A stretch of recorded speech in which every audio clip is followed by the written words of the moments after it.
अगर आपका भी एक यूट्यूब चैनल है और आपका यूट्यूब चैनल जो है वो मोनेटाइज हो गया है या फिर आपका चैनल जो है मोनेटाइज होने वाला है, तो जितना खुशी हमें हमारा यूट्यूब चैनल मोनेटाइज होने का होता है उतना ही खुशी होता है हमारा फर्स्ट पेमेंट आने का। तो अब आएगा मजा।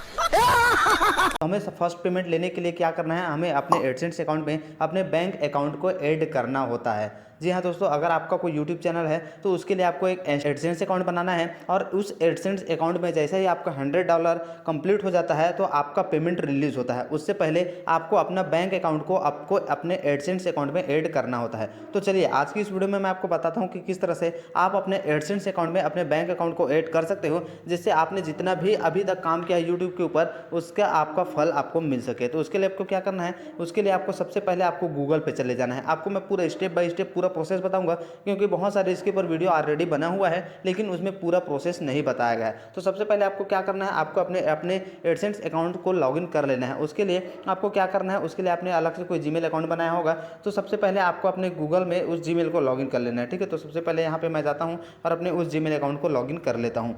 लॉगिन करने के बाद आपको क्या करना है, पूरा प्रोसेस मैं आपको स्टेप बाय स्टेप बताऊंगा, एक भी स्टेप को मिस मत करना। उसके बाद यहाँ पे सर्च बार पे चले जाना। सर्च बार पे आपको यहाँ पे टाइप करना है, यहाँ पे गूगल एडसेंस अकाउंट आपको सर्च मार लेना है।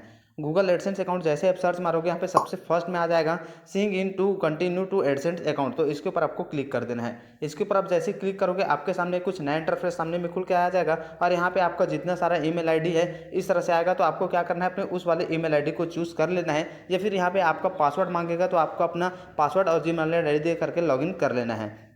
जैसे ही आप इसे लॉगिन कर लोगे तो यहाँ पर देख सकते हो मेरा यहाँ पे $100 पूरा कंप्लीट हो गया है, $100 से भी ज़्यादा हो गया है। तो अब वो यहाँ पे ऊपर में दिखा रहा है, देख सकते हो यहाँ पे गो टू पेमेंट और यहाँ पे एक एक्शन रिक्वायर्ड भी दिखा रहा है। अगर आपका भी $100 कंप्लीट हो गया है तो आपके में भी कुछ इसी तरह से दिखाई दे रहा होगा, लेकिन अगर आपका $100 कंप्लीट नहीं हुआ है तो आपको वो इस तरह से ऑप्शन नहीं आएगा। जैसे ही आपके एडसेंस अकाउंट में $100 कंप्लीट हो जाता है तो 21 तारीख से 26 तारीख के बीच में आपका पेमेंट को रिलीज कर दिया जाता है और उसी बीच में जब आप अपने बैंक अकाउंट को ऐड कर लिए रहते हो तो आपका पेमेंट जो है वो आपके बैंक अकाउंट में आ जाता है, जिसका नोटिफिकेशन भी आपको मिल जाएगा अगर आपने अपने बैंक अकाउंट में अपना मोबाइल नंबर लिंक करके रखा है। तो यहाँ पे बात करते हैं अपने बैंक अकाउंट को ऐड करने की। तो उसके लिए आपको क्या करना है, उसके लिए सबसे पहले यहाँ पे 3 डॉट का ऑप्शन दिखाई दे रहा है, इसके ऊपर आपको क्लिक कर देना है। इसके ऊपर क्लिक करने के बाद यहाँ पे ऑप्शन दिखाई दे रहा है पेमेंट का, तो आपको पेमेंट के ऑप्शन के ऊपर क्लिक कर देना है। उसके बाद यहाँ पे 2 ऑप्शन आ रहा है, पेमेंट इन्फो और वेरिफिकेशन चेक का। तो आपको क्या करना है, पेमेंट इन्फो के ऑप्शन के ऊपर आपको क्लिक कर देना है। पूरा प्रोसेस ध्यान से देखना, अगर एक भी प्रोसेस मिस कर देते हो तो हो सकता है आपका पेमेंट फिर से इस बार नहीं आए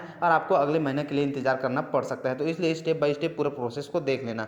ठीक है, यहाँ पर देख सकते हो मेरे में एक्शन रिक्वायर्ड आ रहा है, यहाँ पे फिर भी रेड अपडेट का ऑप्शन आ रहा है। तो मैं आपको स्टार्टिंग से बता रहा हूँ क्योंकि यहाँ से मैं बताऊँगा तो हो सकता है आपके में ऑप्शन नहीं आ रहा होगा, तो पूरा प्रोसेस ध्यान से देखना। ठीक है, तो आपको क्या करना है, यहाँ पर देख सकते हो एक साइड में यहाँ पे एडेड पेमेंट मेथड का ऑप्शन यहाँ पे दिखाई दे रहा है। ठीक है, यहाँ पे देख सकते हो एडेड पेमेंट का मेथड का ऑप्शन दिखाई दे रहा है। तो आपको क्या करना है, सिंपली इसी के ऊपर आपको क्लिक कर देना है। अब इसके ऊपर आप जैसे क्लिक करोगे यहाँ आपके सामने में कुछ इस तरह से इंटरफेस आ जाएगा। यहाँ पर देख सकते हो सबसे ऊपर में आ रहा है beneficiary ID option, second number में आ रहा है नेम ऑफ बैंक अकाउंट, उसके बाद बैंक नेम का ऑप्शन आ रहा है, उसके बाद IFSC कोड आ रहा है, उसके बाद स्विफ्ट कोड आ रहा है, उसके बाद अकाउंट नंबर, उसके बाद फिर से री इंटर अकाउंट नंबर। सारे लोग जो है वो इसमें कंफ्यूज हो जाते हैं कि नेम ऑफ बैंक अकाउंट दे रहा है, तो बहुत सारे लोग क्या करते हैं यहाँ पे बैंक अकाउंट का नाम डाल देते हैं और नीचे में भी बैंक अकाउंट का नाम डाल देते हैं। तो आपको ऐसा मिस्टेक नहीं करना है। आपको क्या करना है, जो ऊपर वाला का सेकंड नंबर दिखाई दे रहा है, जो बेनिफिशियरी आईडी दिखाई दे रहा है, वो तो ऑप्शनल है, इसमें आपको कुछ भी नहीं डालना है, उसको छोड़ देना है।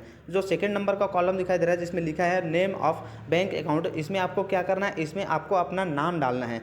और अब इसमें आपको अपना नाम नहीं डालना है। मान लीजिए अब आप अपने पिताजी का अगर बैंक अकाउंट लगा रहे हो तो आपको यहाँ पे अपने पिताजी का नाम डालना है। ठीक है, जो भी आपके पासबुक है, जिस अकाउंट नंबर को आप ऐड कर रहे हो उस पासबुक में जिसका भी नाम लिखा होगा उसका नाम यहाँ पे डालना है। ठीक है, तो यहाँ पे आप अपने पासबुक में देख लेना, जिसका भी आप पासबुक लगा रहे हो, जिसका भी आप अकाउंट नंबर लगा रहे हो उसका नाम यहाँ पे डाल देना है। ठीक है, उसके बाद यहाँ पे आपको अपना बैंक के नाम डाल देना है, जो भी आपका बैंक रहेगा उसका नाम डाल देना है। उसके बाद यहाँ पे आपका जो भी बैंक रहेगा उसका IFSC कोड डालना है जो कि आपके पासबुक में लिखा होगा। उसके बाद यहाँ पे स्विफ्ट कोड दिखाई दे रहा है, इस स्विफ्ट कोड को आपको एकदम जरूरी है डालना, क्योंकि अगर आप इस स्विफ्ट कोड को नहीं डालोगे तो आपका पेमेंट जो है वो आपको नहीं मिलेगा। और ये स्विफ्ट कोड आप इसे ऑनलाइन भी निकाल सकते हो, ऑफलाइन भी आपको ब्रांच में जा करके पता लगा सकते हो, लेकिन सबसे ईजी तरीका रहेगा कि आप ब्रांच जाओ, ब्रांच में जा करके पता लगाओ, क्योंकि ऑनलाइन निकालने के बाद कई भी बहुत सारे स्विफ्ट कोड आते हैं और उसी वजह से पेमेंट जो है वो होल्ड हो जाता है, तो फिर बाद में दिक्कत होता है। इससे बेहतर है कि आप ब्रांच जाओ, ब्रांच में पता करो, वहाँ से आपको ईजिली पता चल जाएगा।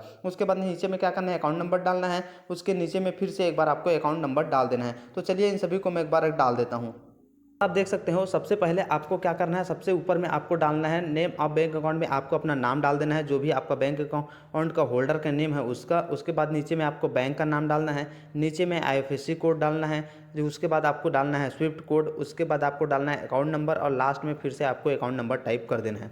उसके बाद इस तरह से नीचे में आपको इस तरह से दिखाई दे रहा होगा, नीचे साइड में देख सकते हो यहाँ पे सेव का ऑप्शन दिखाई दे रहा है। तो सिंपली आपको क्या करना है, यहाँ पे टिक करना है, सेट ए परमानेंट मेथड के ऊपर क्लिक करके टिक करके आपको यहाँ पे सेव के क्लिक कर देना है। अब जैसे ही आप सेव के ऊपर क्लिक करोगे आपका बैंक अकाउंट जो है वो यहाँ पे लिंक हो जाएगा। और जैसे ही हर महीने का 21 तारीख से आपको यहाँ पे 26 तारीख के बीच में इंतज़ार करना है, जिसके बाद आपका पेमेंट जो है यहाँ पे रिलीज़ हो जाएगा। और यहाँ पर देख सकते हो यहाँ पे बैंक अकाउंट का नाम होल्डर दिखाई दे रहा है और लास्ट में आपको 3 डिजिट आपका दिखाई दे रहा होगा, जो भी आपका बैंक अकाउंट होगा वो यहाँ पे दिखाई दे रहा है। और 21 से 26 तारीख के बीच में आपका पेमेंट जो है वो आपके बैंक अकाउंट में आ जाएगा। और अगर आप पेमेंट आपके बैंक अकाउंट में नहीं आता है तो आपको अपने ब्रांच जाना होगा, जो भी बैंक में जा करके आपको एक बार चेक कराना होगा कि कहीं आपका पेमेंट को बैंक ने होल्ड तो नहीं कर दिया, क्योंकि बहुत बार ऐसा होता है कि बैंक जो है वो बाहर से जब पेमेंट आता है तो उसे होल्ड कर देता है। तो एक बार आपको बैंक जा करके पता करना है, जिसके बाद आपका प्रॉब्लम जो है वो सॉल्व हो जाएगा। और इस तरह से आप अपने यूट्यूब का जो भी आपका पेमेंट आ रहा होगा उसे आप अपने बैंक अकाउंट में ले सकते हो।